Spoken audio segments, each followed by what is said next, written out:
So just till we wait for our audience to gather, I'm just going to give a quick introduction to the Unplugged series. This is an initiative by Matra Architects and myself together. I'm Mrinalini Ghadiok. I'm an architect, a researcher, and a writer. And Rain and I have together kind of conceptualized this idea of Unplugged series, wherein we talk to creative minds and we peel off their layers and try to get under their skin to understand who they are, what they're doing, and why they do what they do. We've already had 3 episodes, and today we are joined by Ian Cartabiano. You will soon find out who he is and what he's doing. But before we start our talk today, just a couple of housekeeping announcements. We are running on 2 parallel platforms today. We are on Zoom and we are on Instagram. I would suggest those who can join us on Zoom, please do that. It's a clearer connection and you will have a more interactive session with us. We'll be picking up a lot of questions and comments from there. So people who are on Instagram and you want to join us on Zoom, go to my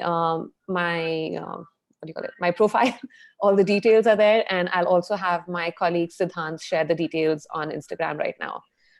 We will be taking questions throughout the talk. So if you have any comments or questions that you'd like for us to address, just keep sending them in. I'll try to pick up whatever we can. Again, if you can join us on Zoom, that would be much better. For any reason, if you're having trouble with connectivity on Instagram or Zoom, we're also live on YouTube. Just look for our channel called Unplugged Talks. So without waiting too long, Siddhant, I think we can start our Zoom streaming as well.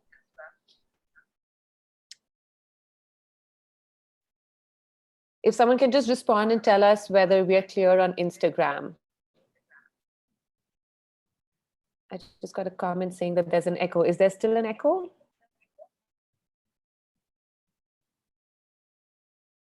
Talented people who have the very cool job of designing and building cars. You also live in one of the most exotic, exuberant, and exciting places in the world where people usually dream of going for holidays. So start by telling us where you're located right now. Okay. Well, I'm actually most immediately, I'm currently located in my office at ED Square, which is, it's short for Toyota Europe Design Development, or TEDD. And then again, shortened to ED Square. We're located in the village of Biot in south of France, Côte d'Azur, which is, we're actually, for anybody who ever has been lucky enough to come here, and you visited us last year. Yes, I was very lucky to do that. Very lucky. And we're in between Cannes and Nice. And our role here is we're the advanced studio for Toyota and Lexus Design for Europe. Mm-hmm. And this year is actually our 20th anniversary of existence in this building. So ED Square, this current building was opened in 2000. Before that, it was in Brussels, and it was previously called Epoch. And that was started in 1989. And a couple of years ago, we reopened that studio and formed it as a production design studio in Toyota Motors Europe. Okay. So so we're currently in the south of France, and the village that we're in is famous for glass blowing. So it's there's a artistic tradition in this town, and it's an extremely beautiful place, as you mentioned. It's when I talk about this area, I use the term relentlessly beautiful. And I joined ED Square as president in January of 2018. I'll talk about it later, but before that, I was based in Southern California. And I've been here for about 2.5 years now. Okay. And I have to say, every single day, I'm amazed by the beauty of this place. And I've not gotten tired of it once. And to be in an area that really helped found the modern art movement, because as many of your viewers will know, Van Gogh, Renoir, well, most famously, Van Gogh came down here, Matisse, to really capture the light. And I was going to ask, yes. yeah, the capturing of that light changed art for the rest of the 20th century. And when you're here, you can see it. In And fact, I remember asking you last time when I met you there, I had the privilege of visiting this very picture perfect postcard sort of space that you're working out of. And I asked you, I said, why is it that this Japanese company has taken all its designers and all these brilliant minds and placed them in the middle of the French Riviera? Like kind of completely secluded from everyone else. And you gave me the most intriguing answer at that point, and you mentioned the light. yeah, well, there's actually a bunch of different reasons, and there are positives and negatives to being here, but the positives outweigh the negatives. So on the positive side, yeah, the beautiful sunlight, which is around the majority of the year, which is conducive to creating large three-dimensional sculptures that you can view outside, which is part of the job of car design. And under a sunny sky with beautiful light, it's the best condition to see shape. So that's really great. The second thing is, although it's kind of removed from the design centers of Europe, we're actually really close to motorsports. Right. Monaco Grand Prix, French Grand Prix, the World Rally Championship. We're really Italy, Monza. We're very close to motorsports heritage, which is great for our inspiration. Additionally, we're really close to local vendors who are model makers that help us make our advanced projects and the concept cars. So close proximity to the craftspeople that still make full cars. It's really, really great. And then finally, and I mentioned it when you came to visit with Lexus last year, Yeah. was the chance to build an entirely new studio from scratch. Right. So Edie Square's building, the building I'm in right now, was built from zero 20 years ago. And they were able to create an artistic atmosphere that was conducive to design and inspiration, and had a lot of room to be able to create many, many models. We have a beautiful design studio, which is it's open yet secluded, and it has a wonderful atmosphere. We have a huge modeling studio, just as what's really great. We have 2 viewing yards, so we can view in 2 different locations. We also have, and you'll remember this, my favorite spot in the whole building is the terrace that overlooks the Mediterranean from Antibes to Monaco, and you can't beat that. So I think It's literally the most stunning vantage ever. Yeah, so literally every day, or at least every morning, I walk outside that terrace with my coffee and just take it in, and it's refreshing and invigorating at the same time. And so the sunlight, and it's really a great place to work. And it is interesting because, as you know, Nice isn't known for design. And so there is a bit of a challenge to lure in young talent who may prefer Berlin or Paris or London or Barcelona. But I think when you measure quality of life and the fact that everybody's, especially probably post COVID-19, are valuing quality of life even more, and the amount of art inspiration that is here, it is just a wonderfully creative place to be. And I'll say it again, it's just relentlessly beautiful.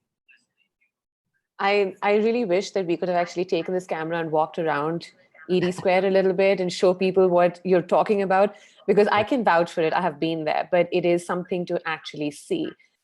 It's the space itself, the facility itself is a sculpted piece of architecture, like you said. It's got these little courtyards and niches that kind of get carved out of this mammoth building, but it's absolutely stunning. But Ian, tell us how you even got there. What was your journey? How did you get into design? Tell us about when you were 3.5 years old and you lost that Matchbox toy. Yeah. Well, this is a long story, and I hope I don't bore people with this. But yeah, it's when I tell the story how I got here, everybody laughs, and they always say, "Oh, of course, you were gonna always do this job." And but yeah, ever since my earliest memories, I've been a car fanatic. And as I told you this last time, my earliest memory was losing my favorite Matchbox car. And I think I was 2 years old. And it's funny, I think maybe that connection kind of created the bond to this industry that has lasted a lifetime. And I grew up in a family of artists and designers, so I consider myself very fortunate. Sorry, Ian, I'm going to interrupt you for just a second. This is a good industry, good challenge to me. And Ian, I'm going to interrupt you for just a second. Can you hear me? Your video seems to, you seem to have frozen on Zoom. You're going on Instagram. Siddhant, yeah, so I'm just a second. one of the downsides of the studio is our very haphazard Wi-Fi. So Okay, there we go. I'm back. you're back, but your sound on Zoom is still not here. Should be Viren, good. can you? Okay, here, you're back. Yeah. Yes. Okay. So so my earliest memory losing the Matchbox, I came from a family of artists, as you said. My father was a toy designer. My mom was a painter, costume maker. My grandfather was an aeronautical designer. My aunts were painters. My great grandfather was a sculptor. So in addition to that, my father's side of the family were also car fanatics. So my grandfather, he had a import car dealership when my father was growing up in California. And when I was a little kid on the east coast of the US, I would go to my grandparents' house and they had all these old, kind of beat up but super cool European cars in the driveway. And Alfa Romeos and Fiats and Jaguars. My uncle had a Formula Ford race car. My dad had a Wow. Mustang. And so it was a kind of this unique combination of loving to draw from my earliest days and cars. You end up putting that together, and then voila. And as I was growing up, I was always drawing, and I loved drawing everything from cars to planes to robots to cityscapes. And my cousins and I would play Matchbox cars, and we would make extravagant cities in my grandparents' backyard that were quite far-ranging. And as I was growing up, I was totally aware of my. I would sit with my mom on when I was at home in summer break, and she would be painting in the living room, and I would be drawing, and then I would go with my father to his work as a toy designer and hang out with the designers all day, and I would be drawing in his office. And when I was 12, I joined this car design competition in a periodical called Automobile Quarterly. And I was 12 and I got fourth place nationally. And it was kind of like the spark. And then in 1990, we moved to California from the East Coast. And I had known about a design school called Art Center before that time. So within the first 2 weeks of moving to California, my dad and I went to Art Center to see the school. And I was sold because the first thing you see when you walk into that school is the lobby. You see all the student work, and the first thing you see is the car models. And I was just like, oh my God, this is wonderful. This is what I want to do. And so as I was going through high school, I also I considered other fields because I love history. I love 20th century, 19th, 20th century political history. So I thought maybe I should be a history professor. I also loved film. I wanted to go to film school as well. And but the lure of designing and cars was too strong. And so when I was in high school, I went to a summer, like a summer, I don't want to say like a training program. They had a summer academy.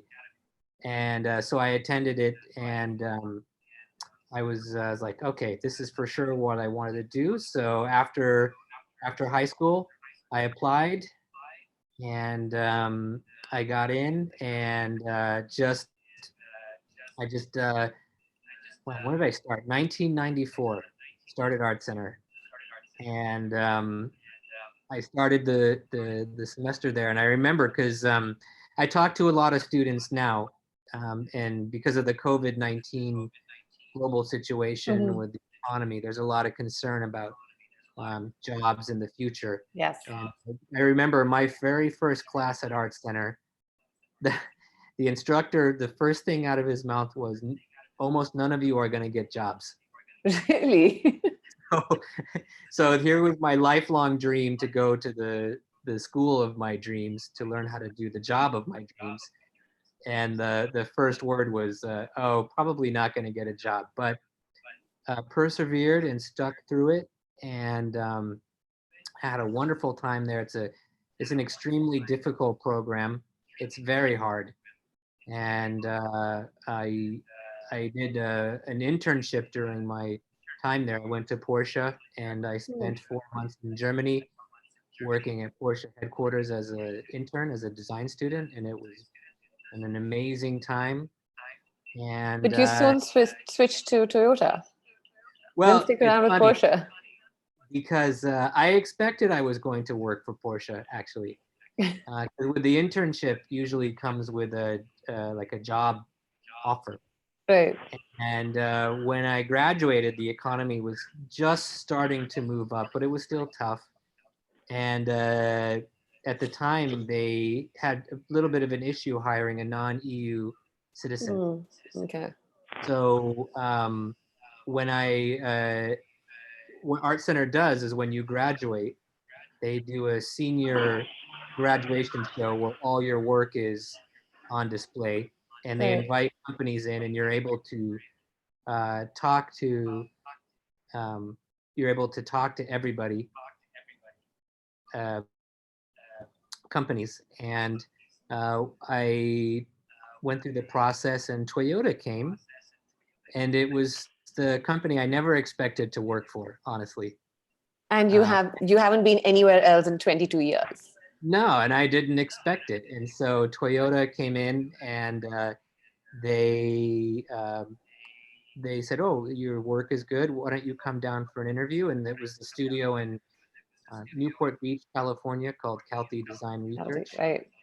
And so I went down for the interview a couple weeks after graduating, and I interviewed. And that night, they called back and offered me a job, and I just couldn't believe how lucky I was. I get to do what I want to do for an awesome company, and I get to stay in California. It was an amazing. Um, it was just amazing, and hard work and luck and timing. And And you yeah, proved your professor wrong by getting a job. proved him wrong. And And I believe I you went from CalTE in California. You worked there with Toyota. You went on to working at the headquarters in Tokyo, and now, oh, yeah. So in 2013, I ended up going not in Tokyo. There's actually a Toyota City, right? so it's near Nagoya in central Okay. Japan. And in 2013, I went on a kind of a work experience there, and I worked on the current Toyota Camry with an awesome team of people. And so I lived in Japan for a little under 2 years, you about in like a year and 3 quarters. And yeah, I stayed with the company. This is my 23rd year of working for Toyota and Lexus. And so I went to Japan, I came back, and a few years later, I got an email or a call saying, you are going to, we'd like you to be president of the studio in France, and you need to leave in 2 months, a month and a Wow. half. So it's kind of short notice, and it was exhilarating. And I think it goes to show one of the reasons I've stayed with this company for so long is the amount of opportunities one has to work in globally, Hmm. and also the amount of products we have keeps it fresh. and we can talk about that a little bit more later. But it is kind of funny to think about.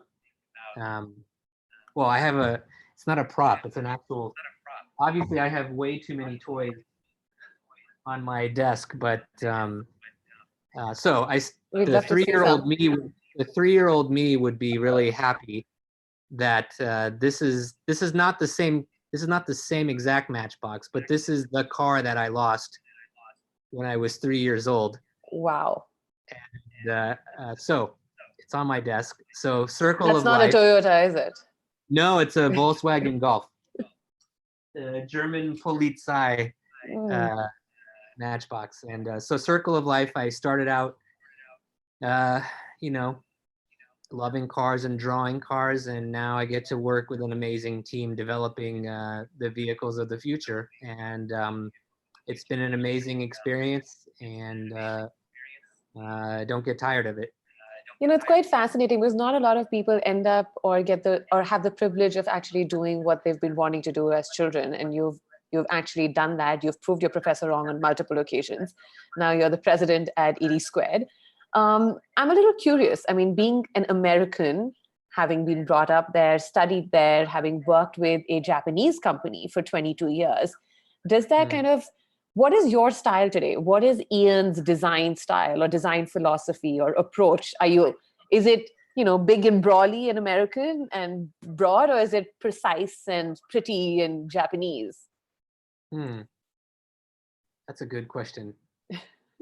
I think, well, you're also sitting in France and you're working with a global team and you're manufacturing in Italy. So it's like a lot of cross-cultural dots that are getting connected here, right? Yeah, I would say my style is energetic. And a lot of I'll just kind of go through it maybe bit by bit here, but yeah, I'm the first American to work here in this studio. Really? And then it is funny because there's a little bit of like, oh man, you're always so positive. So maybe I have kind of an enduringly positive spirit that I try to bring to the team for encouragement. And I think, Formtrans just logged on. Hey, Eric. I think I finally have my glasses on so I can actually see some comments. But I think as an American, I bring kind of more of an energetic, flashy, some would say busy, but I'd like to say energetic style that's like keeping it positive and big picture and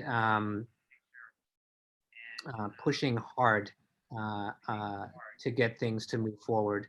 I think when you combine that with, Japanese is really about detail and quality and like mastery of surface quality. And I think Japanese are really great at planning and really thinking deeply about the product. And that's what I really love. And I'm going to bring it all together in a second here. And then in Europe, the artistic tradition and the designer tradition of Europe and the creativity here is very strong. So what I really love is bringing the kind of creativity of the local team here together with the kind of innovative thinking and far future planning based on society from the Japanese, and then trying to push it ahead in kind of an American energy.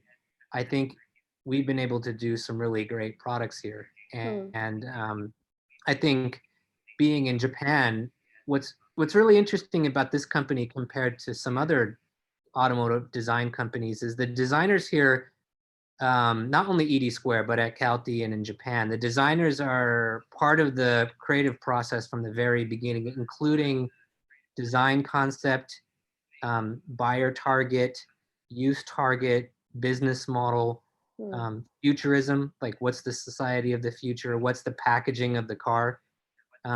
Designers here they're not just sketchers. Nobody here just sketches. And in fact, a lot of times we spend a lot of our time thinking about the concept before anybody ever sketches anything. And I think that's really, it may not be unique to us, but when I talk to my friends in the other companies, it's definitely more straight ahead sketching. Right. So the downside of that is it's a lot of work. The upside is designers can point to the cars that make it on the road and say, really from almost zero, I had a part of that, Hmm. which is really interesting because our designers can help change the package. Engineering in Toyota is very supportive, and we really work hand in hand together to bring designs to market. Akio Toyota is a big design fan. He's really into making cars that aren't boring, very bold. I actually And wanted to bring that up because I feel, and I'm going to take the liberty of saying this, correct me if I'm wrong. Um, I've driven a Toyota Altis for many, many years, and I love the car. And, but I feel that Toyota has always been the very reliable, sturdy, strong, cost-effective, efficient sort of yeah, go-to car, right? But that's a good given, thing. Yeah. oh no, it's definitely a good thing. But given that it's a Japanese company and it comes from this land of packaging and land of prettiness and land of design, which is sophisticated, it's gentle, it's robust, but it's got an elegance to it. And a lot Yeah. of people question why, how come Toyota hasn't had that? But Akio Toyoda recently said, he came on and he declared, right, no more boring cars from Toyota. And so Yeah. now there's been this massive shift. And I believe that you're kind of helming the process. And so, and at the same time, in the same vein, I also believe that with a lot of companies, a lot of automobile companies, and even I guess Toyota as well, engineering has been something that drives it, right? And Yeah. design is something that supplements it. So now, is there a more sort of a stronger intent to balance the two and to have both of them pushed together? Yeah, definitely. I mean, we call it quality, dependability, reliability, QDR for short, is our backbone of this company, and it always will be because people buy a Toyota, they buy a Lexus because they know it's going to last them easily a decade or two, Right. and that's a really great thing. It's a great foundation to start from. But but we were also a little bit safe for a long time, and we had outliers that were really cool, like the 2000 GT and the Supra and the FJ40 Land Cruiser. And we had these in Sarah and MR2. We had these things here and there, but generally we were a company driven by engineering about Right. building a car that would last you forever and keep you safe. And that's really good. But when Akio came in, he really put an emphasis on that design and feeling is also important, and you should Hmm. feel that love of cars. And from a designer's point of view, I think he's been one of the best things that's ever happened for my career and for us as a company, because of what he wanted. It gave the power for engineering and marketing and planning and design to work symbiotically to bring really cool looking products to market that weren't afraid to stand out or be polarizing or be bold. So I think there was a phase where we went really strong to make a statement with the FJ Cruiser and the Toyota CHR and the Lexus LC 500 Coupe and the and Yaris and Igo. We made all these cars to really stand out. And if you look internally, if you look at where they started to where they ended up, Right. the final product looks a lot like the designer's original sketch, which is a Okay. great place to be. And but as we move to the future, um, we're trying to also branch out and become a mobility company. Hmm. So one of the things we're working on here at the studio is not just making beautiful cars for the next 5 years, but thinking about what trends in society, architecture, regulation, the way people react with the car sharing. Will there still be car sharing? Yeah. We're trying to find solutions for those for the next 10, 20, 30 years in the future. So, but you're right, there was a big shift. And if you look at, I think, our products from the mid 90s to our products now, we definitely have a lot more character for both brands, Toyota and Lexus. And I think it's great. And I think one thing I mentioned to you when you visited in that Lexus program last year is we are not, we're a company that's not really bound by tradition. Right. So for Lexus, we've tried really hard to stand apart from the German, we call them the German Big Three. And we try to not follow European design, but to make our own statement based on 1,000-year-old Japanese tradition. And Takumi craft and omotenashi hospitality.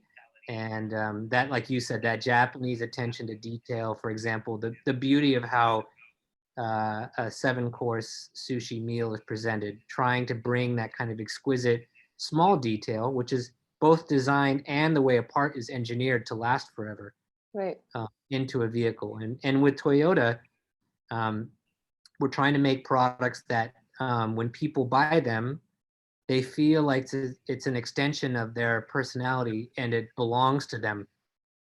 And so that means not everybody's going to love it, but a lot of people are going to really love it and feel a connection to it. And that's also a really nice thing to do. But not having the tradition is it's a great challenge for our designers, but it's also a lot of work because we can't fall back on repetitive things that have been done through design history for the last 10, 20, 30 years. When we talk about brand identity, there's some brands have this they have like 50, 100 years of design elements to reference from, and we don't. And so one of the, going back to when the designers have to come up with the concept, what the society is moving to, meaning then what the buyer, the world they're going to live in, and what do they want, and what were they going to need in the future, and what are they going to desire aesthetically in the future, and then what type of vehicle is that, and what's the overall shape, and what's the size of it. All of that is created by the design team and the engineering team and the planning team together. Okay. And then when that's decided, the designers create. And the creative process is very wild and chaotic. But we always try to strive to make something interesting, at least. So there are a couple of points that I wanted to bring up over here. One is that, like you said, right, cars they're very personal. For me, it's like I would kind of liken it to a house. When I get into my car, I feel that space is mine. It's enclosed. I'm safe in it. I personalize it in my own way. But what you're doing, and I guess this is the case for all things that are mass produced and for mass consumption, is that you're designing cars for a global audience, right? Yeah. How do people of different cultures, different parts of the world, how do they all respond to that one product? Well, sometimes they don't. So we do design global products. So for example, Corolla is global, Hilux is global, Land Cruiser brand is global, Lexus is global. And really it's again a lot about the planning from the very beginning and doing the research and seeing what the trends are, but also being brave enough to say, from design point of view, we think this is the future. Right. And we do focus groups and testing, and we research globally. But I think a lot of times it's really up to designers to try to explain what the future is aesthetically and product-wise. And we also do design regionally. So some of the products we sell in Southeast Asia are definitely different than what we sell in North America.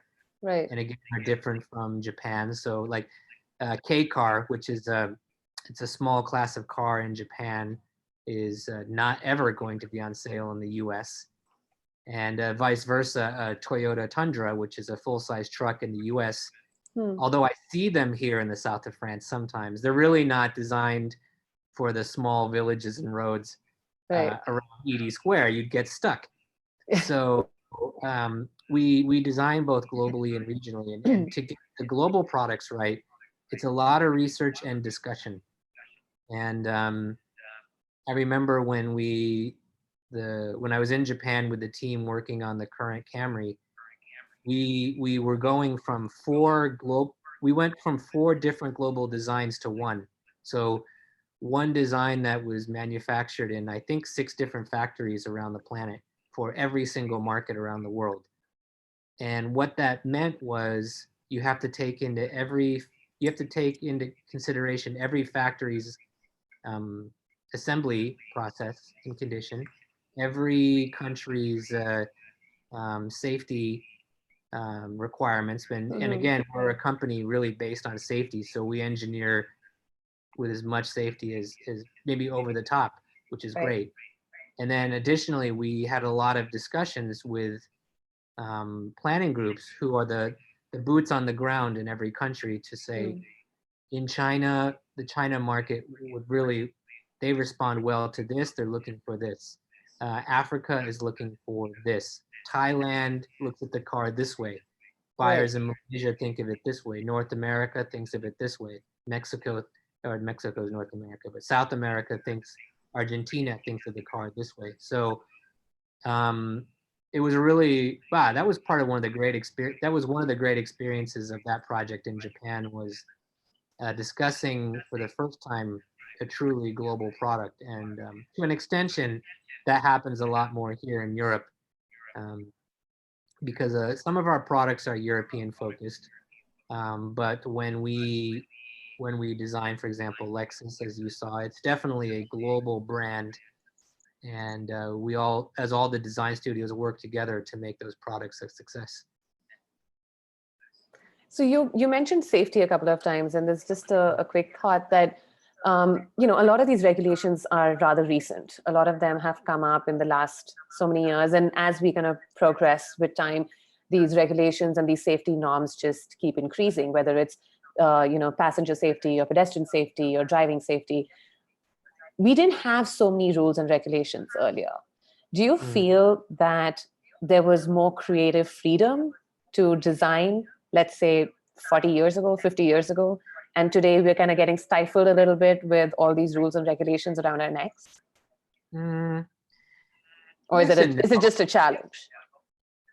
Well, personally, I love the challenge of production design, because I like that there are some rules to making a real product that hopefully you would buy and drive, because it's a puzzle to solve.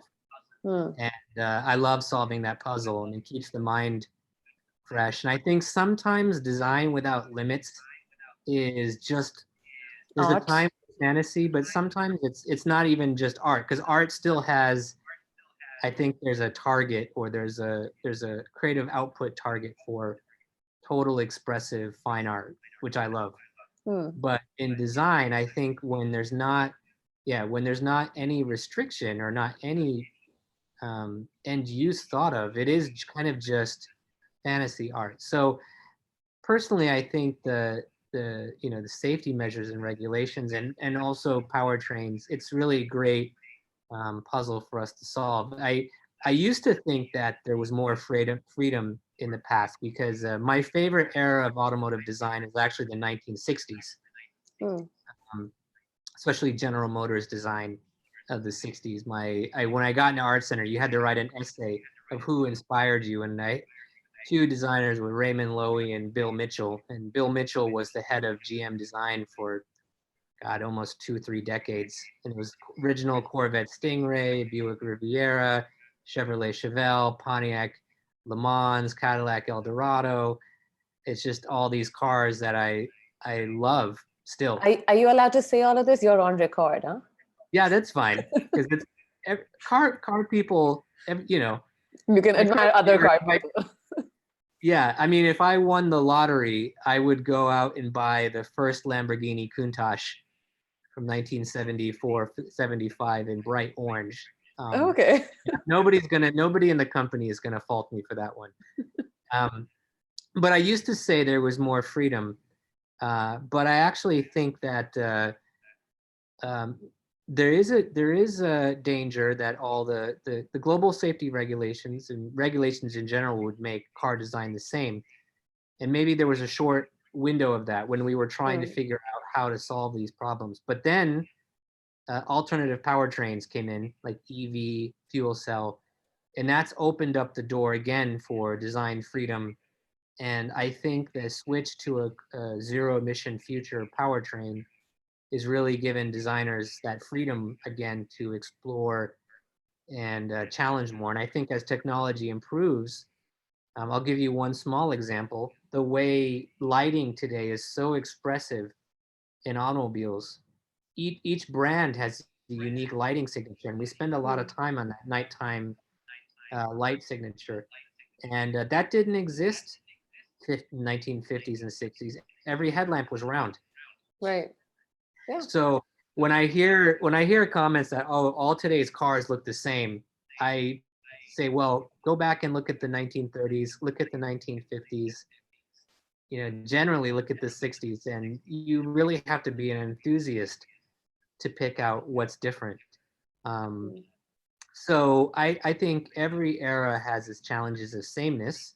And then so every designer of every era has a challenge to stand out from the pack and be unique. And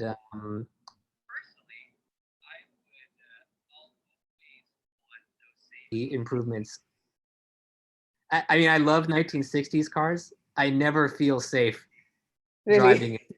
Yeah, and I would, I mean, look at Formula One today. The chances of surviving a horrific accident are so much higher, and that you can take that and bring that into current car design. And the modern car with the safety cell crash zone and the airbags and the pedestrian impact hood mechanisms and the sensors, and as we move into semi-autonomous and autonomous driving, I would way rather be in a car from the last 10 years to anything from way past. So I think it's all beneficial and it's all good. And it is up to designers to challenge and create. And that's where the art comes in. Yeah. So talking about the future and talking about how things are kind of changing, there seems to be, there's the world is shrinking, there's globalization, there's this whole talk about standardization just to make things more efficient, make them work better. And there is a lot of talk about the benefits of standardized flat undercarriages that could support multiple vehicle types, right? So is that something that you see could be the future of car design today? Or do you think that is, again, taking away or sort of draining the zing of car design? No, I don't think that drains the zing of car design. I think that I was saying that the benefit of future EV architecture actually gives designers more freedom to create different shapes, profiles, surface, power types. I actually think it's more forgiving because you have more space to push and pull metal, plastic, composite material to do something different. And so I think it's nothing but good. And it's a challenge moving to zero emission future. I mean, we're a company that makes we make so many different types of powertrains for every region, because some parts of the world are ready, like Norway, California, they're ready for electrification. Some parts like sub-Saharan Africa or some parts of South America aren't ready yet, but we make really efficient and clean petrol engines, and then we have electrified products such as hybrid and plug-in hybrid. That's kind of the bridge to that, and I think that's also that's given me hope that, for example, a plug-in hybrid vehicle, when it's driving around the streets of Paris, 85% of the time it's on electric mode. So I think we're ready to achieve that. And we also do fuel cell, which is a different way to do zero emission future. And I think if we can master all these powertrains, it gives the customer a lot of different options. And then, yeah, someday it's going to be, I think, totally zero emission. And that what you call, sometimes in the industry, you call it a skateboard platform, where it's just flat, Yeah.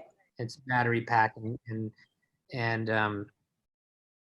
I think that kind of modularity and space gives us not only more room for designing aesthetically, but creating a much more interesting space for passengers on the inside, which is, I know you're in collaboration with the Matra architects there, but it's a lot of the architecture coming into cars is when you don't have a traditional center tunnel, or you can stretch the cabin to the corners.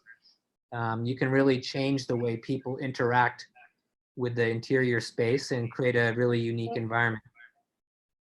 So in fact, talking about, what the future holds and what's happening right now, we've got the global pandemic. Everyone is kind of, sorry, I'm getting a lot of comments about echo. Sorry, in just a second. This could be because we're actually on two platforms. We are on Instagram as well as on Zoom.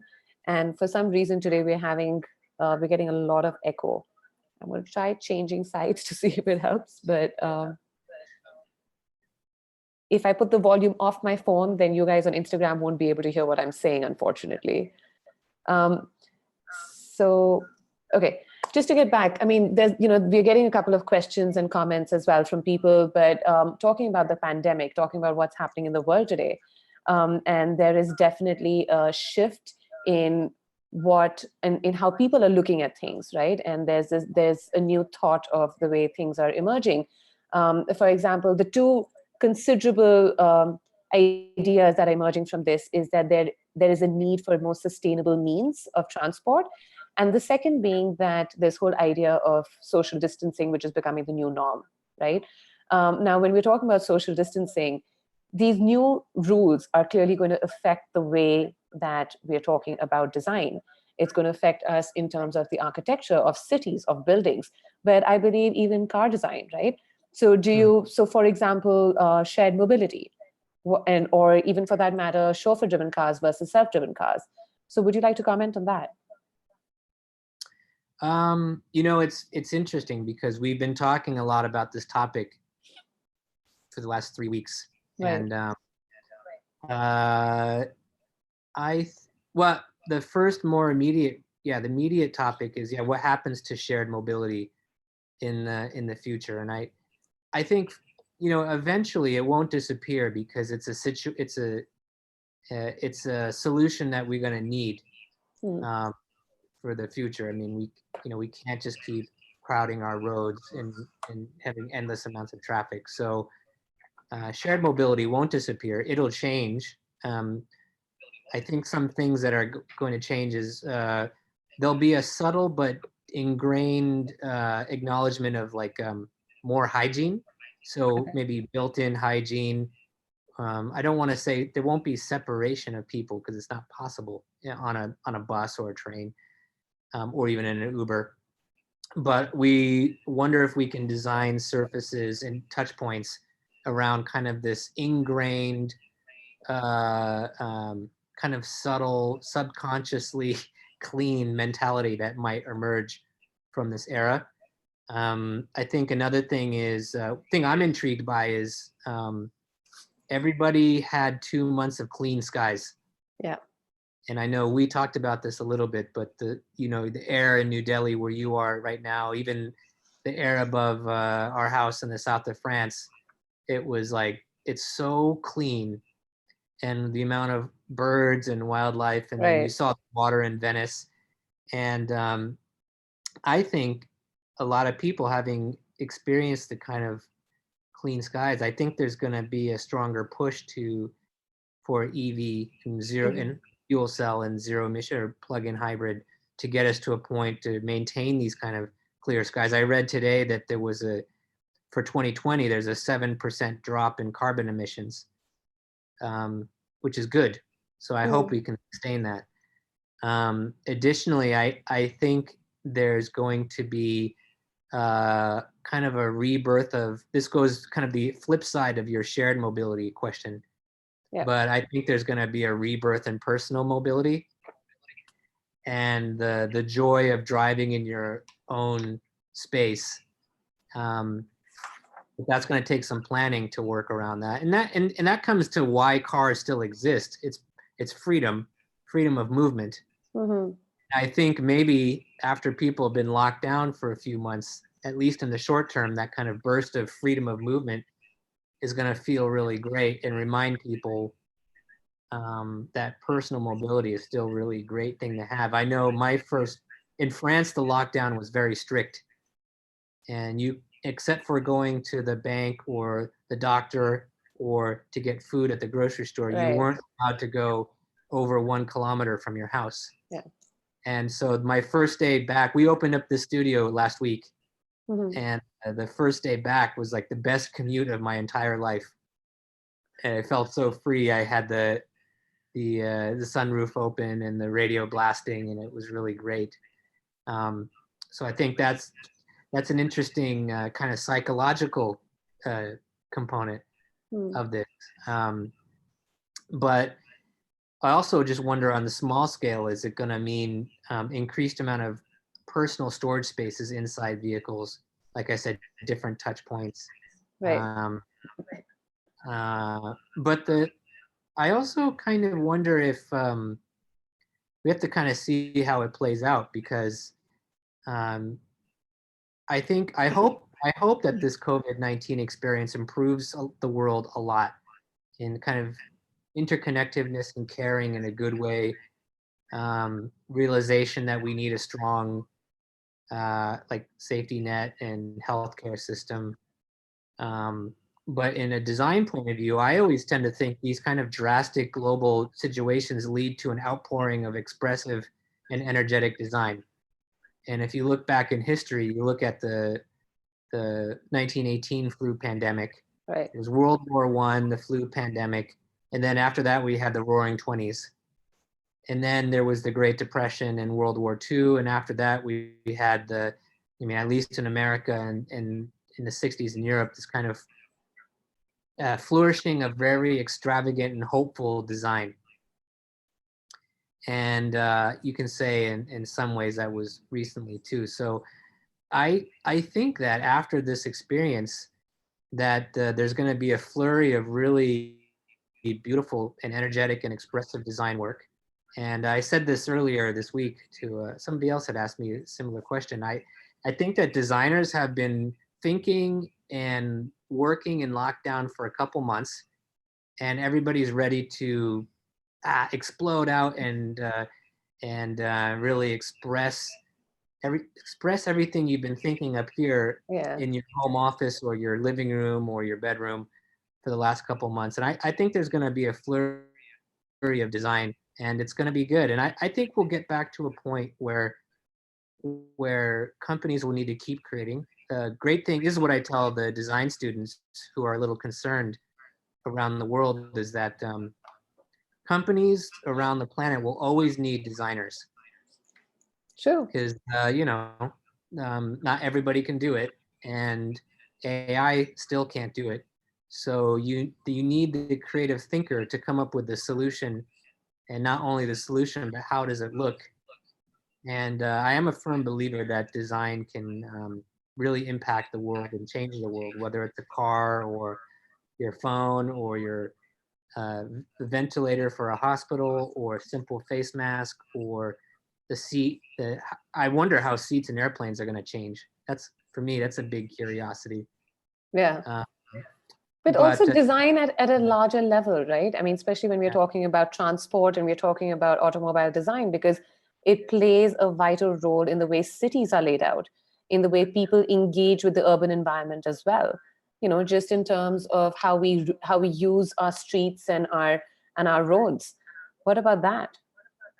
There have to be implications on that front as well.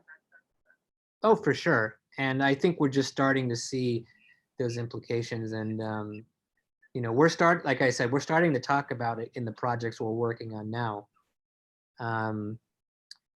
When I see, I just attended a kickoff of a student project at Art Center this week. Mm-hmm. And even the students are starting to think about it. And it was a really great discussion on think about the bigger picture, how everything is going to change. And I know, again, you guys are coming from more of an architectural design background. It's Right. interesting to think about, there was such a huge movement to the totally open office plan. Yeah. And now, I mean, you remember when you came here, we have this beautiful, basically open studio. Yes. And we just erected black foam core barriers between all the desks. So we kind of negated, our live Instagram feed ended because we went over an hour. Just give me a second. I'll bring it back on. Sorry. But yeah, technology, right? I mean, we've reached so far, but technology is still a challenge for us. Yeah. Well, that's what's kind of interesting is working around these things. And I always laugh when we see the future of Wi-Fi. And as we just saw earlier in our talk, that my Wi-Fi here, the connection broke. So yeah. But yeah, no, it is interesting to see how society and the world will change.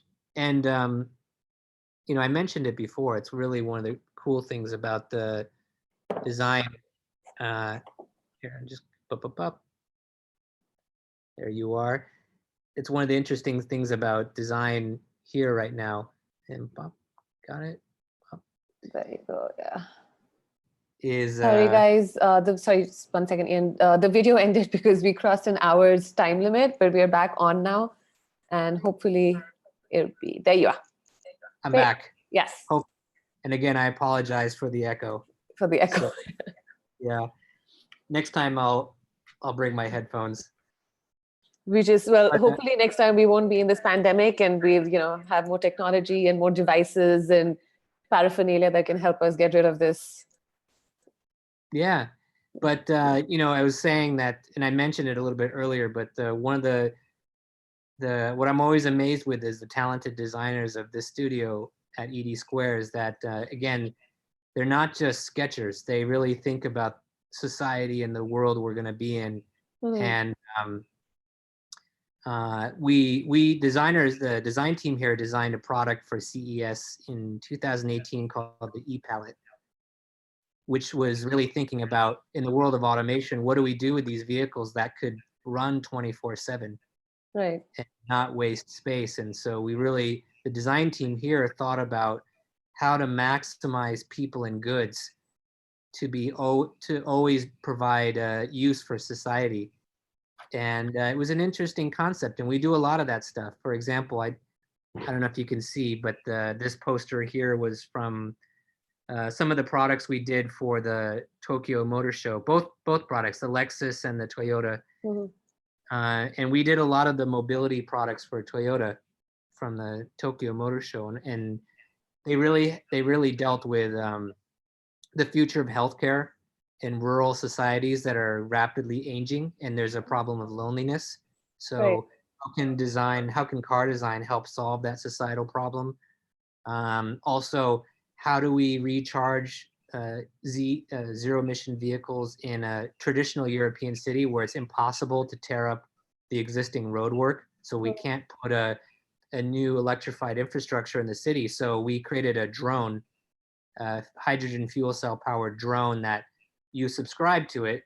And then when your car runs low on power, the drone comes up behind you and charges your car with a capacitive charger, much like the way air tankers refuel fighter jets.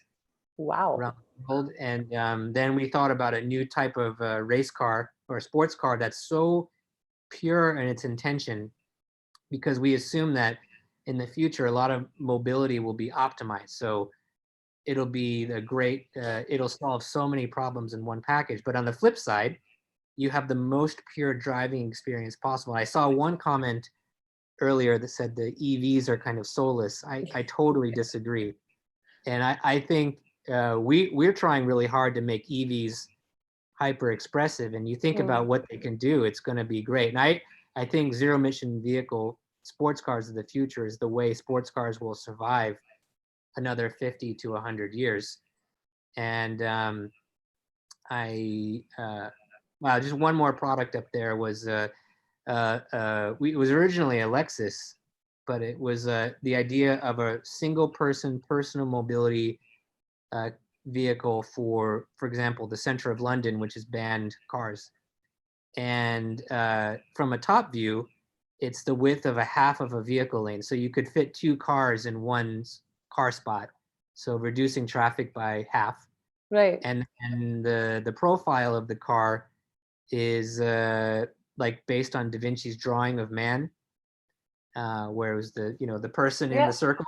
Yeah. And so the profile was based on that drawing. And so you could stand up, move around, you could get changed, Really? you could have a meeting, you could exercise while you're moving. So it's how to spend time more wisely in your commute in your vehicle. And that's the kind of stuff that the design team here is thinking of, which I think is really, really amazing.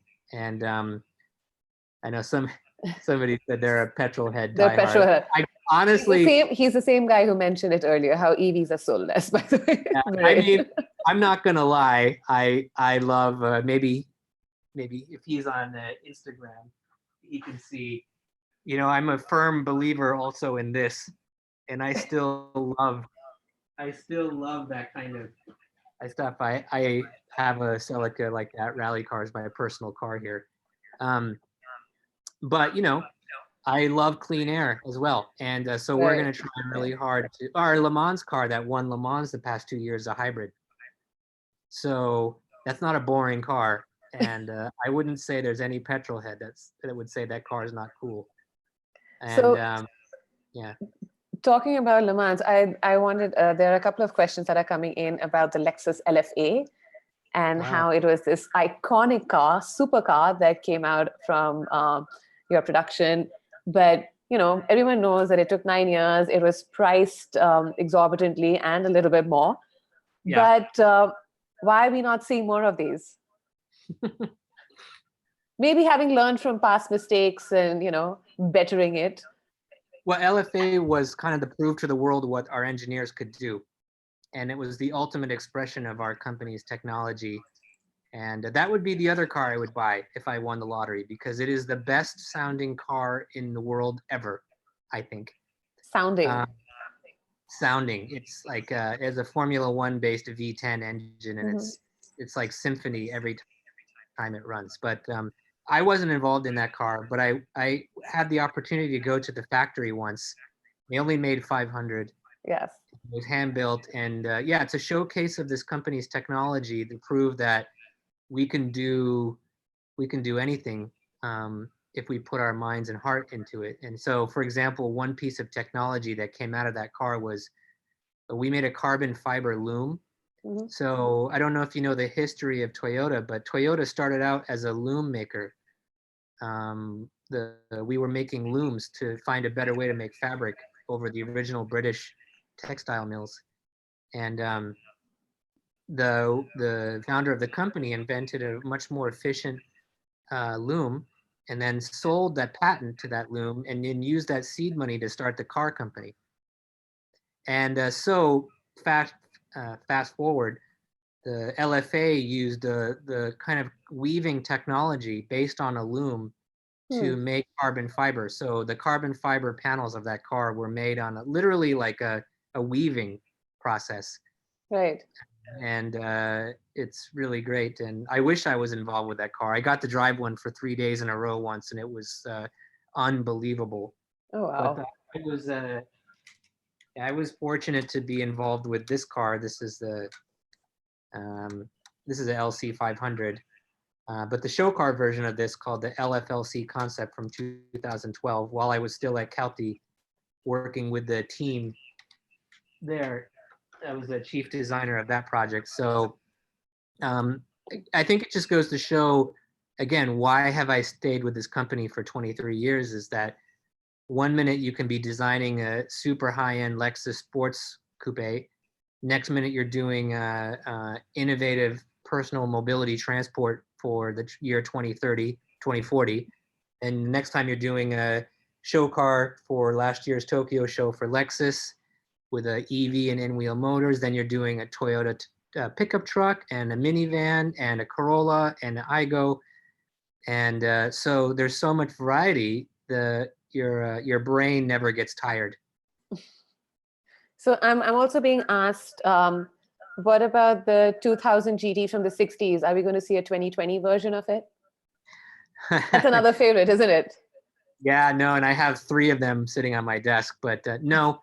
But I think the spirit of that car lives in our current, the new Toyota Supra, which the current Supra that's on sale now, the DNA, a lot of the DNA of that car, especially the cabin, was inspired by the 2000 GT. So the spirit of that car lives in most of the products we make for sport and performance driving. And what is it that you're driving currently? My current car is a Lexus RX, because I have to pick up guests from the airport, and The only reason? no, well, it's a beautiful car. I've discovered it's a little bit too big for where my house is. It's they call it the back country. So I live in the countryside here, and it's a little too big for the roads here. It's great I have a lot of, we have a lot of guests visiting, and so it's nice to bring your friends and family around in that car. But I've replaced it with a new Toyota Supra. That's my new company car. So that should be arriving any day. And also have as I mentioned before, I have one of the first things I did when I moved to Europe is I bought a 1993 Carlos Sainz edition Toyota Celica GT4. It was a rally. It was a car that was made so they can produce the World Rally Championship version, and that car won the championship in '92. So I came here, I found one in Italy, and I bought it. And so and my RX is a hybrid, and it's great because in the past 2.5 months with the stay-at-home order and a little bit of commuting, I haven't had to fill up my gas tank once. So, like I said, we run the gamut between clean and fun, and I still think there's room for there to be both of those in the future. So, yeah. But tell me, Ian, what do you think have been some of your most memorable moments from your career? From the 22 years that you've been working over here, what stands out the most? Well, again, I've been very fortunate. There's so many, and I think there's a couple. Was when we unveiled the 2018 Toyota Camry at the Detroit Auto Show in 2017. Akio Toyota unveiling the car on stage and then introducing me to the whole global audience, and that was a thrill of a lifetime. And then I helped design the NASCAR version of that car, which is racing in the NASCAR series in America. And then I got to ride in that race car around the Vegas Motor Speedway at about 180 miles an hour. Wow. That was pretty thrilling. And I think every time a car is launched, it's as exciting as the first day of work. Every single time. And it's exhilarating.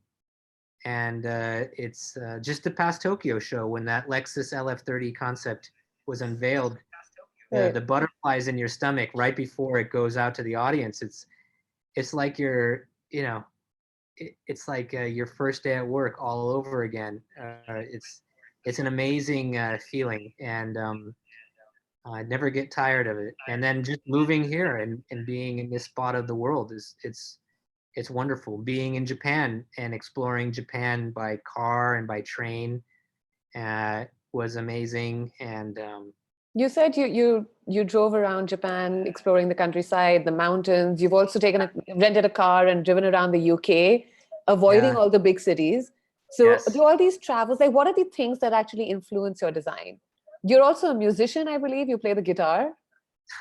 I was barely a musician. I played the guitar in high school and in college, but do you think all these experiences and this diverse set of activities that you've done, they actually influence how you design and how you approach design today?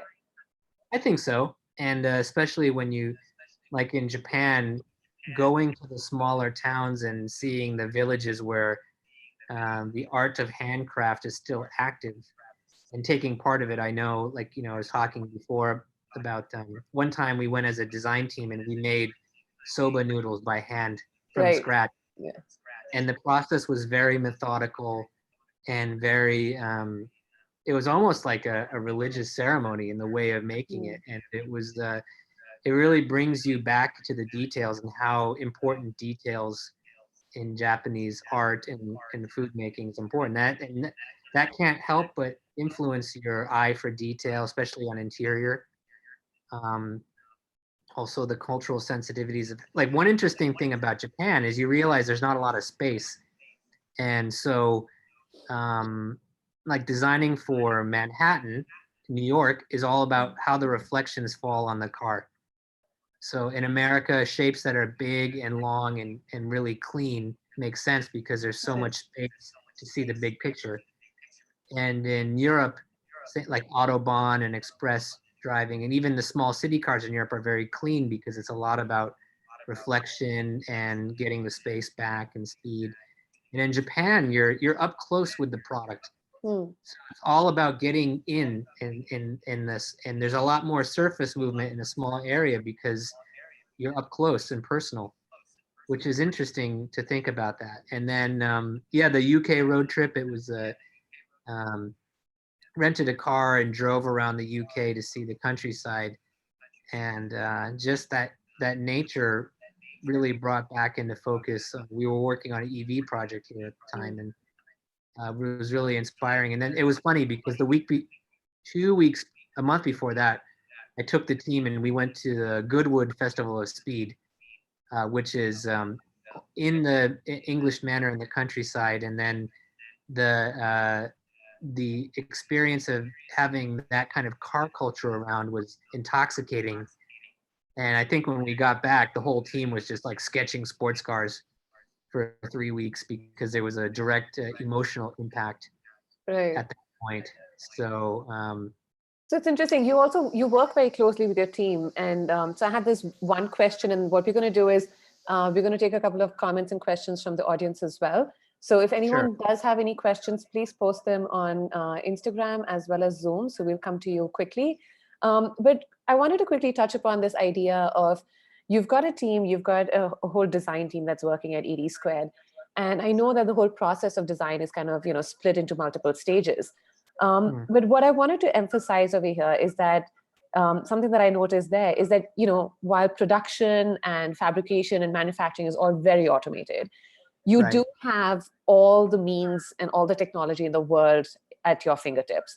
But the design process is still very, very dominated by the people who are designing it and by hand tools that are being used, right? Whether it's actually sketching by hand, whether it's feeling and touching the material that you're looking at. The clay modeling part of the design process is very critical. And, it's something that was fascinating. Like, we actually saw your modelers working on the cars and perfecting every shape and every sort of line and crease and curve. So how much emphasis goes into designing by hand and actually kind of, engaging your senses versus turning to the computer and relying on technology today? Well, I think, yeah, we use a lot of digital technology. The studio has kind of been a pioneer in quick digital modeling by designers and 3D printing. But the hand process is still crucial because there's nothing like pen and paper, or like I sketch with pen and paper all the time. I have books and books of doodles, and that's how I convey kind of what I want to see to my design team. Is I don't provide a final sketch. Sometimes it's just a note and a doodle.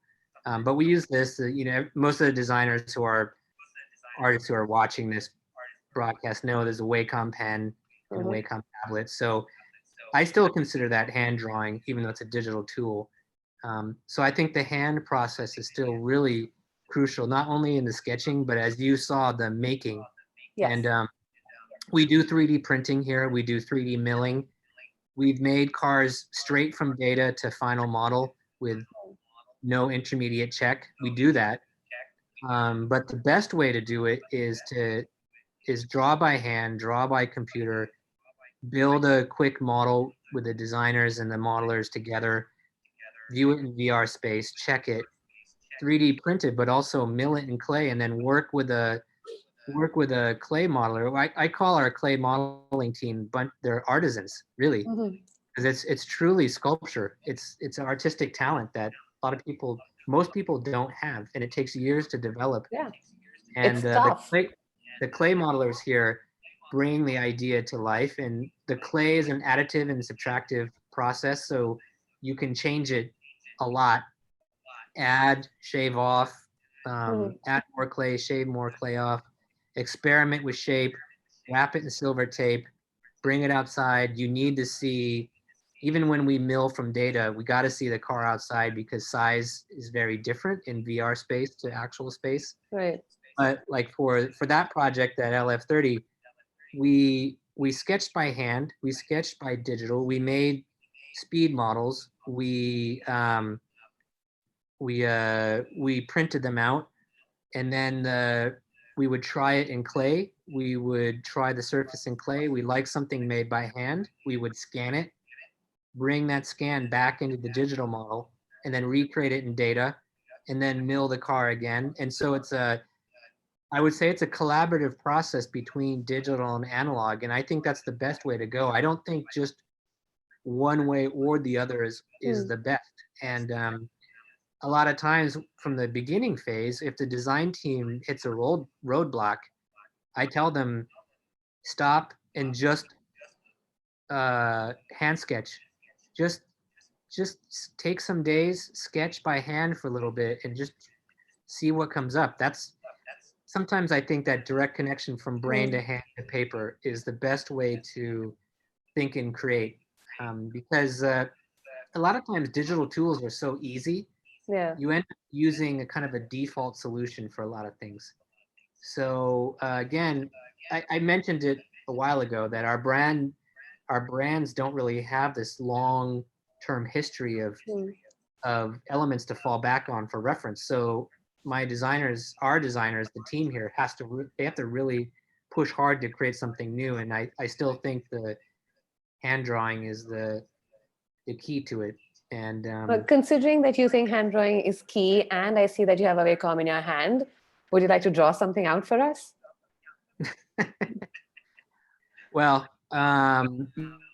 yeah, I'll try. I know we're kind of running tight on time, but and I actually have a design meeting I need to go to shortly. Okay, but so we'll wrap up here's quickly. what I'm gonna do. Yeah. Let's see.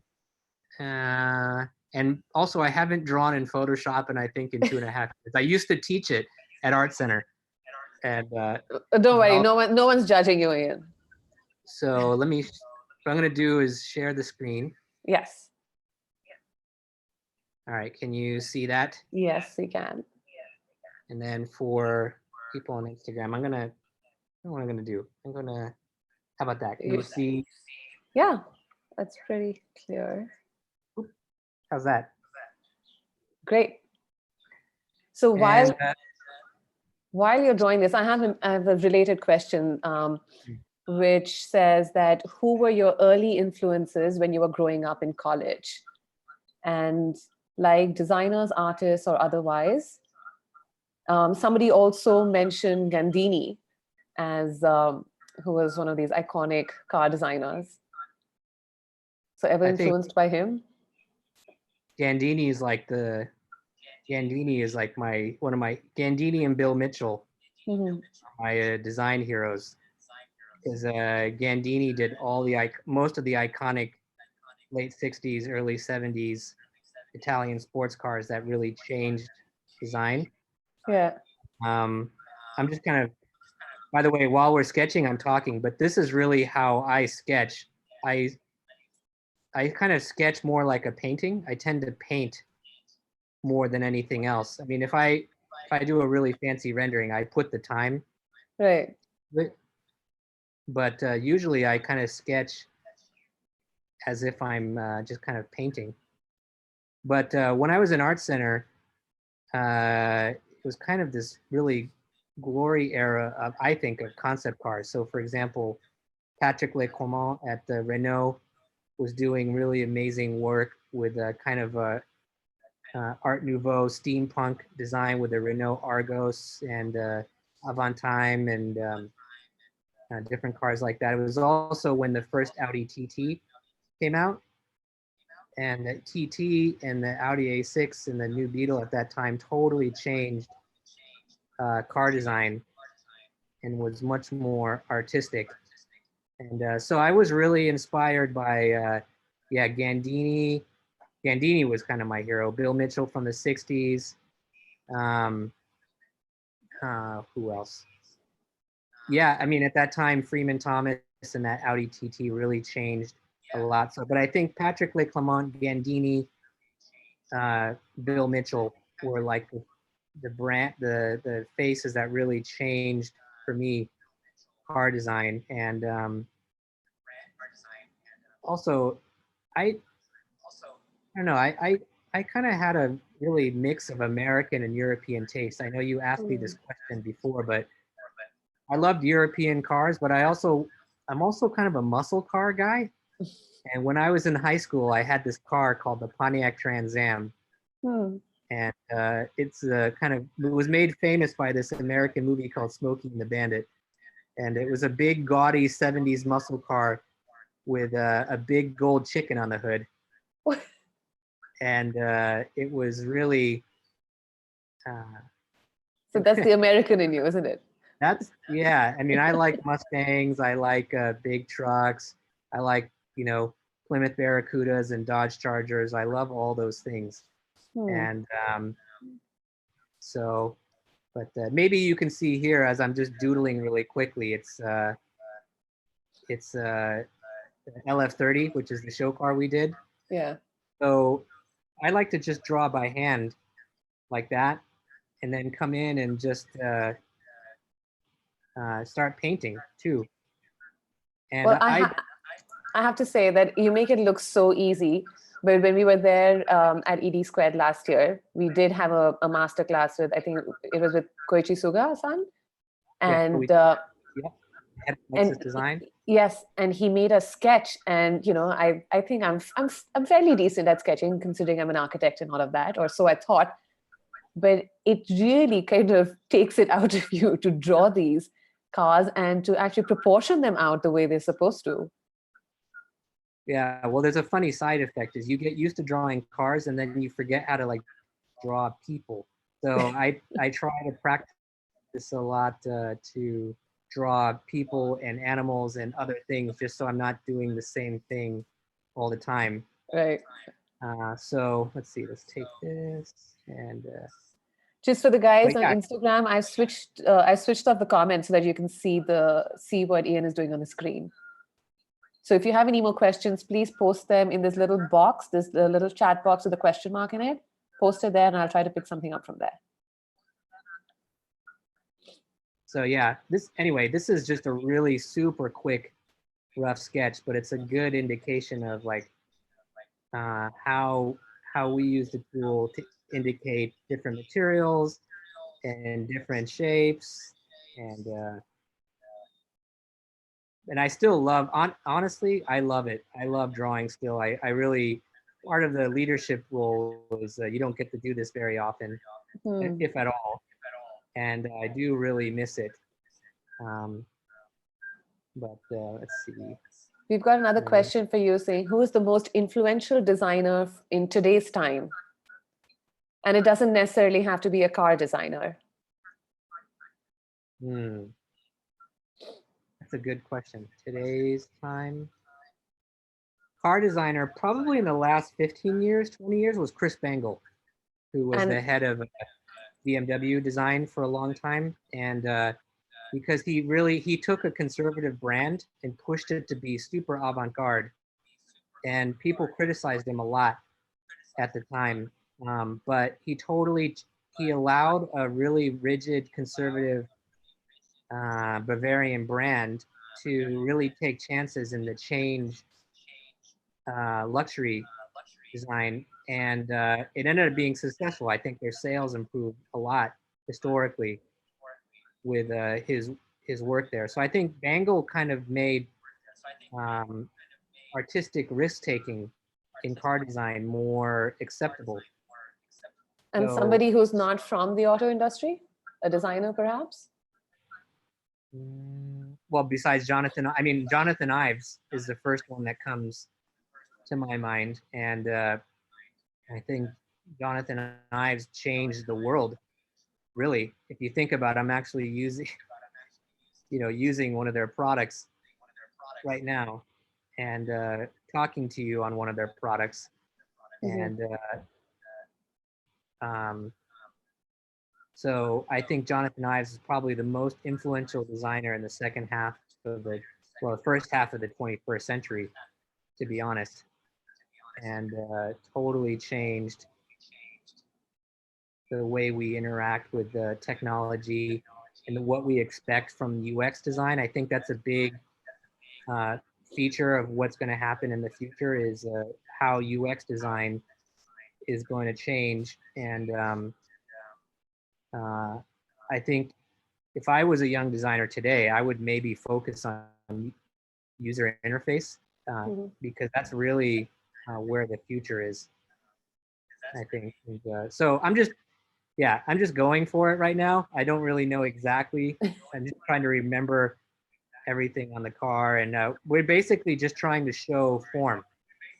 And when we sketch, we use it as a communication tool to show shape, and that shape is how we convey the modeling team, but also marketing team, and yeah. So we have a common friend who's just joined us. Vince is here, Vince Soko from Lexus, and he has a question.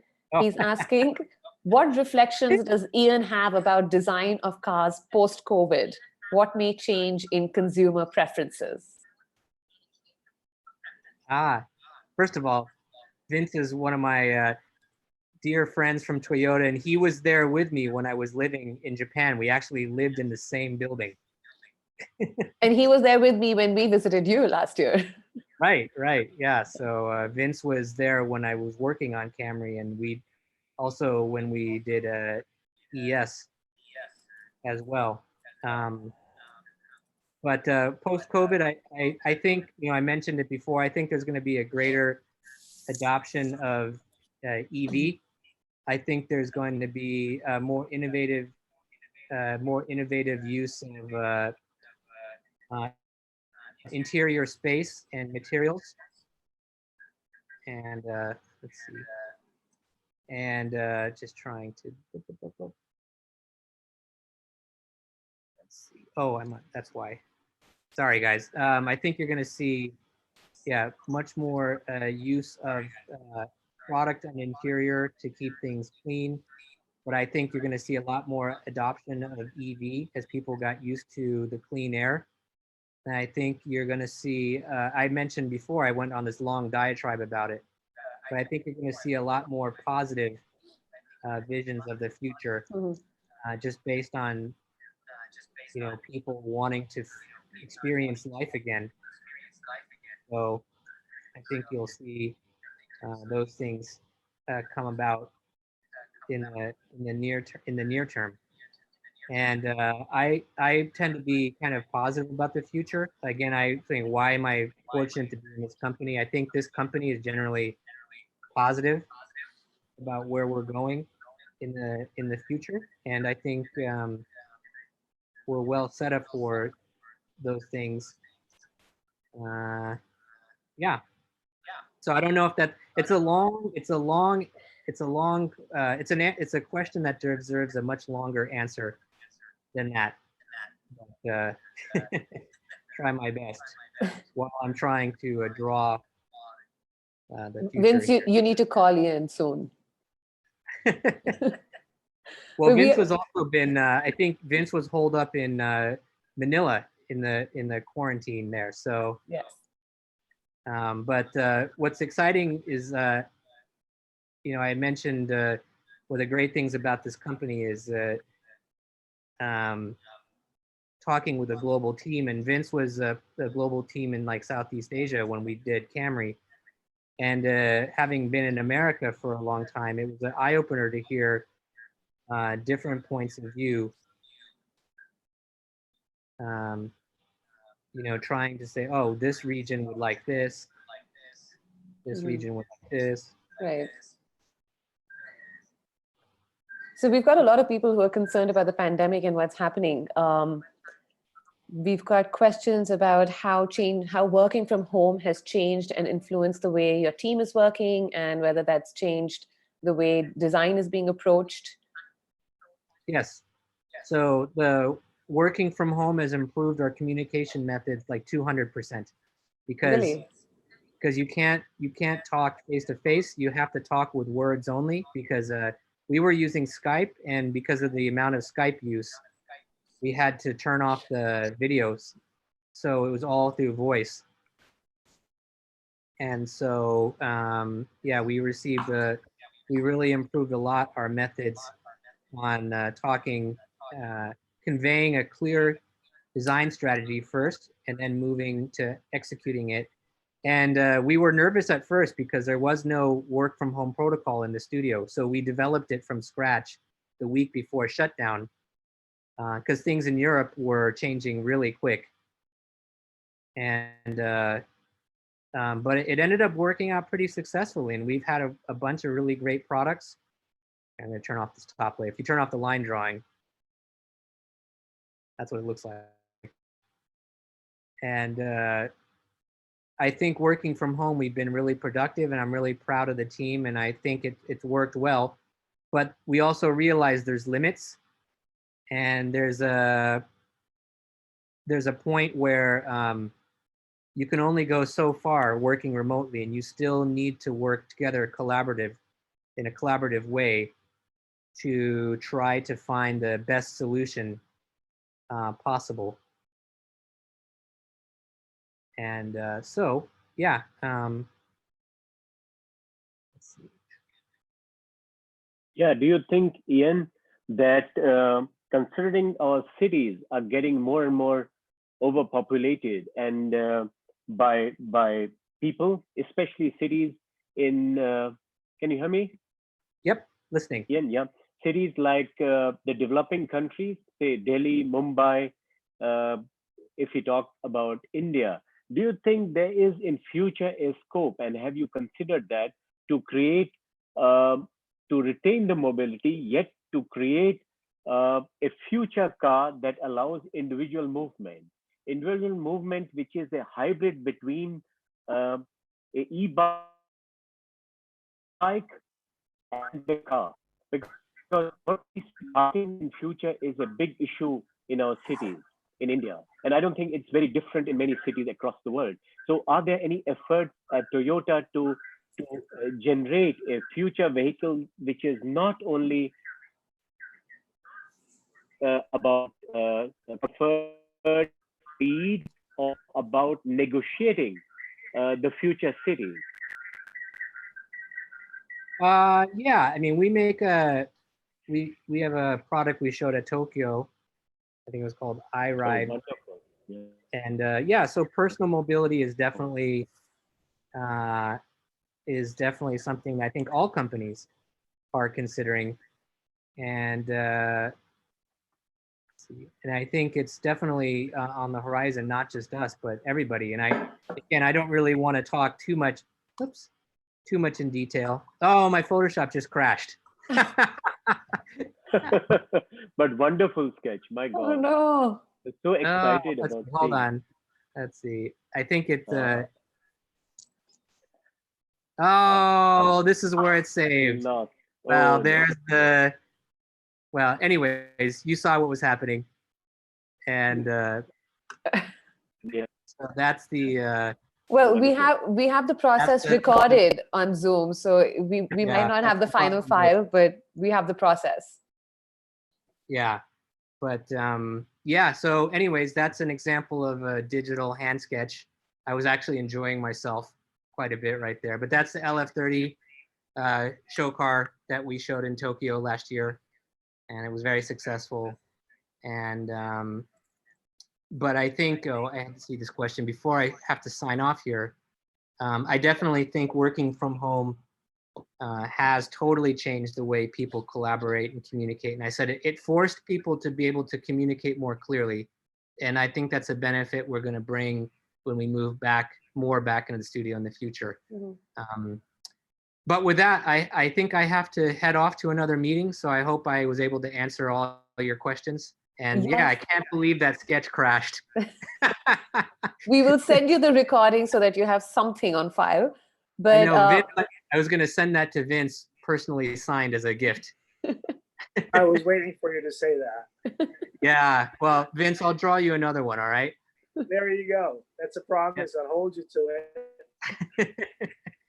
But yeah, I hope today's talk was inspiring or informative at least. And again, most I really definitely. appreciate the time. Really appreciate the time, and I'm just happy to be able to share what our team here is doing. And yeah. No, So, thank you very much, Ian. I'd like to thank you on behalf of Matra Architects, myself, and the entire audience. I'm sure they take back a lot. It's been very interactive. We've been getting a lot of questions and comments. I apologize, we weren't able to pick all questions and all comments, but I hope you took a lot away from this conversation. It's also been a little bit of a technical nightmare today with Instagram and echoes and things crashing. But I think it's been a great talk. I personally had a great time. It's good to connect with you after an entire year. There's a lot that's happened in this 1 year. There's a lot that's going on. And even though, you know, we're in the midst of this pandemic, but there's great promise for the future. And I think everyone's looking at people like you to help, you know, create and make shifts and facilitate processes and perhaps answer a lot of questions that people are coming up with. And I do hope that all of us can work together and build something that is of worth and of value and actually helps us retain that elasticity that we need today. But thank you so much for taking out the time. I know we've really exceeded and I had promised an hour to you, but yeah, thank you so much for this. it's okay. It's been my pleasure. And to everybody who watched, thank you for your time. Sorry for the echo, and I hope you got something out of it. And yeah, I'm sure we'll talk more in the future, okay? Yes. And Vince, the special guest, I hope to see you back here someday. Yep. Okay. Bye. Thanks a lot, Ian. Thank you so much, Ian. Yeah. Ciao from France. Thank you all for joining us this evening. Viren, any last words before we close the session today? No, I think it was very inspiring, especially the sketches. I'm very sure our friends who are the architects in good numbers, thank you so much. And you see how much we can withdraw, how much inspiration we can draw out of sketching. And while talking, you saw Ian was also sketching. So sketching and thinking prevails also while you are doing automotive design. Like you mentioned, it's a connection between the brain and the hand. Yeah, I mean, I would have had difficulty in doing both. I must admit that if I, at least when I had to do a car design, but I think with buildings, we do normally generally in the offices as we communicate to our colleagues, we do sketch at the same time. And I think the narrative becomes then more personalized, the narrative becomes also more transparent. I think that bit we could fathom today out of the conversation with Ian. Thank you so much, Mrinalini. No. And thank you to the audience. Yes, thank you all very much for joining us. I request you all to join us again next week. We've got a very interesting lineup for the next couple of weeks. So Friday, 4 p.m. again, we will be back on Zoom, Instagram, and YouTube, and we will try very hard to not let technology come in the way, even though it's facilitating these conversations for us. But we are at the mercy of a lot of different connections.